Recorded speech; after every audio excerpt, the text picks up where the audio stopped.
Hello again, and now we are going to go over the Features tab. So this is part 5 of the series of videos, and we are on the third tab down. This is the Abilities tab. This is often a forgotten or how would I say, mysterious part of the character sheet that most people don't look at or understand too much. Actually, these are one of the most important parts of the character. So you have all these features, you have traits, and then you have proficiencies, and then your languages. So we're going to go through all this. So first of all, we get a feat that comes with this character. So we can pick one. The feats are stored in a banner over to the right-hand side called feats. So this is a barbarian warcaster type, character. So I think I'm going to give him the warcaster ability so that he doesn't have problems casting spells when he's fighting. So this gives him advantage on Constitution saving throws, where you would have to make those if you take damage. You can perform some of your somatic spells, even if you don't have both hands. And then when a hostile creature's movement provokes an opportunity attack from you, you can use your reaction to cast a spell. So it's a pretty powerful feat. So I'm going to go ahead and drag that up here, and that gives him the warcaster feat.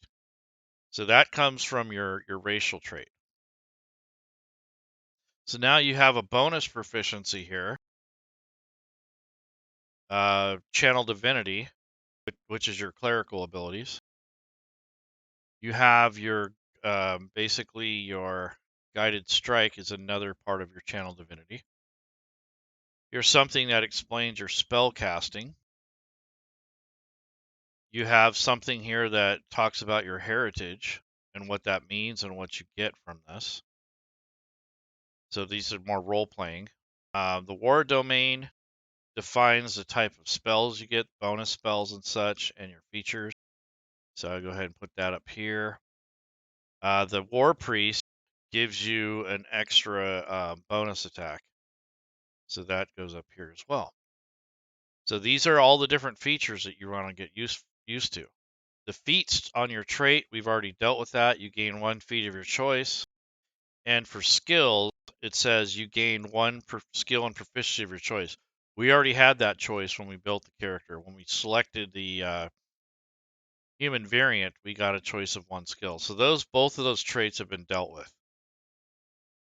The next thing is proficiency. So it says we have armor light, medium, and shields. Well, if you look at this bonus proficiencies that this particular build gets, they gain proficiency with martial weapons and heavy armor. So we need to add that on here. As long as you put a comma after that and just type it out, make sure it's spelled correctly, but it's not case sensitive.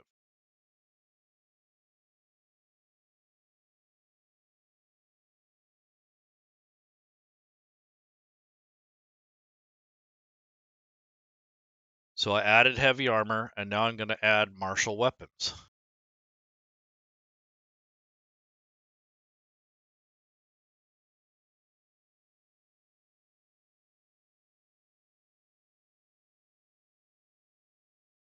So this caster can use pretty much anything, and that gets rid of the class restrictions. So your racial traits and your class features can get rid of some of your limitations that you normally have. So I would go ahead and close that. We've already dealt with that.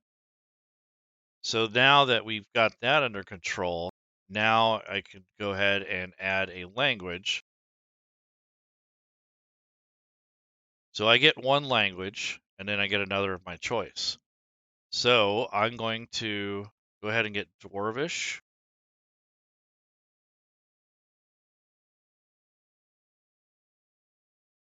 And 1 more.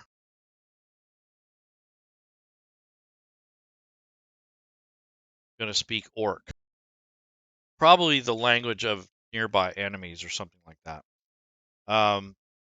The other thing, if you don't know how to spell these, or if you need to know, you go all the way up to the top right where the basically where the options menu is, and you can do this as a player. And then if you scroll down and you look at this Game Master set here, you can actually go to languages, and this will give you all the spellings. So if you're not sure, you can look in the player's handbook, or you can come here and do it.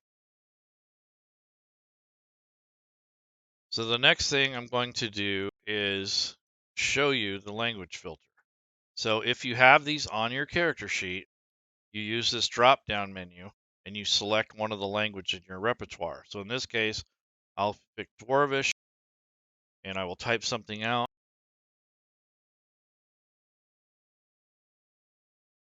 And this will basically give you the gibberish if you don't have it on your sheet, and it'll give you the translation if you do have it on your sheet. So if you have this on your character sheet and you can understand it, you'll get the translation above and you'll get the text that looks like gobbledygook or runes. If you don't have this on your sheet, this language, then you only get the untranslated runes. So that's what the language filter is for. So spelling and capitalization do matter here. Okay, so all these other things that are on left over, I'm going to actually go through later on when I build the actions tab. So for right now, I'm just going to leave those off to the side. All the other things I've already dealt with, so I don't need to come back here. Should be good to go. So now I think on the next video, we'll be heading over to inventory, and I have a couple tricks to make that a little quicker. So we'll see you next time, and hopefully this helps. Thank you. Bye-bye.